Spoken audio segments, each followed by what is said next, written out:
ಪ್ರೀತಿಯ ದ್ವಿತೀಯ PUC ವಿದ್ಯಾರ್ಥಿಗಳೇ, ಎಲ್ಲರಿಗೂ ಕೂಡ ಮತ್ತೊಮ್ಮೆ ನಮ್ಮ ಯೂಟ್ಯೂಬ್ ಚಾನಲ್ಗೆ ಸ್ವಾಗತವನ್ನು ಕೋರುತ್ತಿದ್ದೇನೆ. ನಾನು ನಿಮ್ಮ Islam sir. Welcome back to my another informative video. ಈ ಒಂದು ವಿಡಿಯೋದಲ್ಲಿ ನಮ್ಮ ದ್ವಿತೀಯ PUC ವಿದ್ಯಾರ್ಥಿಗಳು ಕಾಮರ್ಸ್ ಯಾರು ಕನ್ನಡ ಮೀಡಿಯಮಲ್ಲಿ ಓದ್ತಾ ಇದ್ರೋ ಅಂಥ ವಿದ್ಯಾರ್ಥಿಗಳಿಗೆ ವ್ಯವಹಾರ ಅಧ್ಯಯನ ಅಂದರೆ ಬಿಸ್ನೆಸ್ ಸ್ಟಡೀಸ್ ಅದರ ಒಂದು ಕ್ವಶನ್ ಪೇಪರನ್ನು ಇಲ್ಲಿ ಅಪ್ಲೋಡನ್ನು ಮಾಡಿಕೊಡ್ತಾ ಇದ್ದೇನೆ. ಇದನ್ನು ನಾವು LBA 1 ಟೆಸ್ಟ್ ಅಂತ ಕರಿತೀವಿ, ಯೂನಿಟ್ ಟೆಸ್ಟ್ 1 ಅಲ್ಲ ಇದು.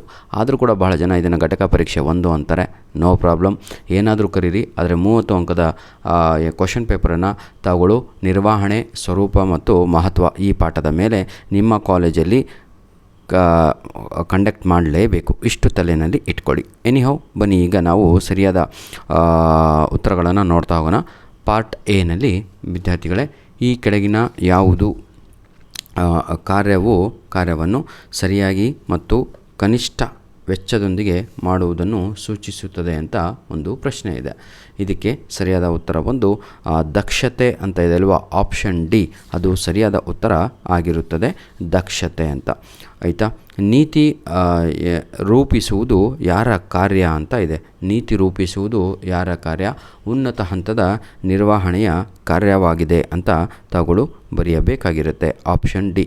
ಎರಡೂ ಕ್ವಶನ್ನಿಗೆ ಉನ್ನತ ಹಂತದ ನಿರ್ವಹಣೆ ಯಾವುದು ಆಪ್ಷನ್ ಎಲ್ಲಿದೆಯಪ್ಪ? ಅದು ನಿರ್ವಹಣೆ ಅಂತ ಇಲ್ಲಿ ಸ್ವಲ್ಪ ಮಿಸ್ ಆಗಿದೆ. ಅದು ನಿಮ್ಮ ಆಪ್ಷನ್ ಎ ಇದೆ ಅಲ್ವಾ, ಅದು ಆನ್ಸರ್ ಆಗಿರುತ್ತೆ. ಕ್ವಶನ್ ನಂಬರ್ 1 ಆಪ್ಷನ್ ಡಿ ರಕ್ಷತೆ, ದಕ್ಷತೆ ಅಂತ.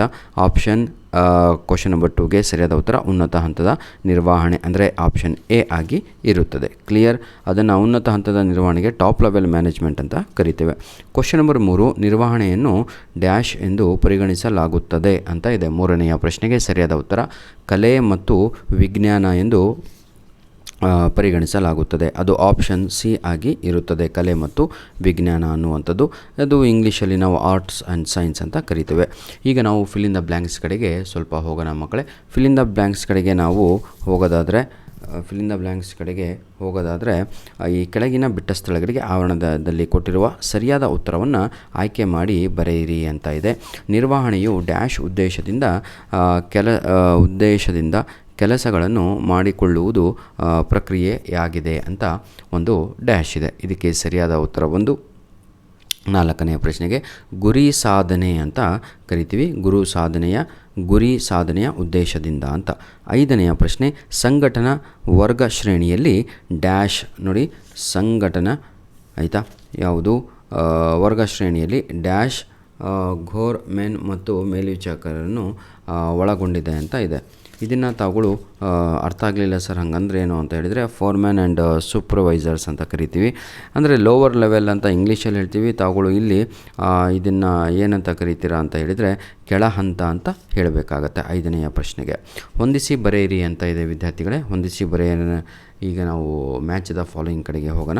3 ಮಾರ್ಕ್ಸಿಗಿದೆ. ಅಧ್ಯಕ್ಷ ಅಂತ ಇದೆ. ಅಧ್ಯಕ್ಷ ಅಂತ ಹೇಳಿದರೆ ಎಲ್ಲರಿಗೂ ಕೂಡ ಗೊತ್ತು, ಉನ್ನತ ನಿರ್ವಹಣೆ ಅಂತ. ಕ್ವಶನ್ ನಂಬರ್ 2 ನಡವಳಿಕೆ ನೀತಿ ಸಂಹಿತೆ ಅಂತ ಇದೆ. ವೃತ್ತಿ ಅಂತ ತಾವುಗಳು ಬರಿಬೇಕಾಗಿರುತ್ತೆ. ಕ್ವಶನ್ ನಂಬರ್ 3 ಸಮನ್ವಯತೆ ಅಂತ ಇದೆ. ಇದನ್ನು ಗುಂಪಿನ ಪ್ರಯತ್ನಗಳನ್ನು ಸಂಯೋಜಿಸುತ್ತದೆ ಅಂತ ತಾವುಗಳು ಇಲ್ಲಿ ಬರಿಬೇಕಾಗಿರುತ್ತೆ. ಈಗ ನಾವು 1 ಅಂಕದ ಪ್ರಶ್ನೆಗಳಿಗೆ ಹೋಗ್ತಾ ಇದ್ದೀವಿ. ಈ ಕೆಳಗಿನ ಪ್ರಶ್ನೆಗಳಿಗೆ ಒಂದು ಪದ ಅಥವಾ ಒಂದು ವಾಕ್ಯದಲ್ಲಿ ಉತ್ತರಿಸಿ ಅಂತ ಇದೆ. ಮಾಧ್ಯಮ ಹಂತದ ನಿರ್ವಹಣೆಯ ಉದಾಹರಣೆಯನ್ನು ನೀಡಿ ಅಂತ ಇದೆ.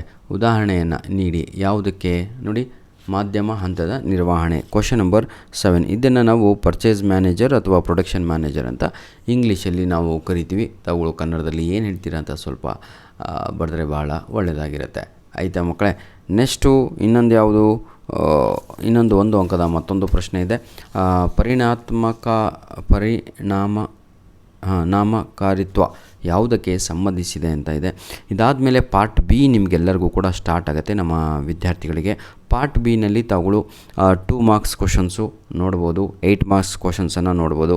ಯಾವುದೇ ರೀತಿಯಾದಂಥ ನಿಮಗೆ ಈ 3 ಮಾರ್ಕು ಅವೆಲ್ಲ ಇರುವುದಿಲ್ಲ ಬಿಸ್ನೆಸ್ ಸ್ಟಡೀಸಲ್ಲಿ. ಆಯಿತಾ. ಲಾಂಗ್ ಕ್ವಶನ್ಸೇ ಜಾಸ್ತಿ. ಅಕೌಂಟೆನ್ಸಿನಲ್ಲಿ 12 ಅಂಕದ ಒಂದು ಪ್ರಶ್ನೆಗಳು ಬರ್ತವೆ. ಇದರಲ್ಲಿ 8 ಅಂಕದ ಪ್ರಶ್ನೆಗಳು ಬರ್ತವೆ. ಧನ್ಯವಾದಗಳು. ನಿಮ್ಮ ಪ್ರೀತಿ ವಿಶ್ವಾಸ ಸದಾ ನಮ್ಮ ಜೊತೆ ಹೀಗಿರಲಿ ಮಕ್ಕಳೇ. God bless you all the best.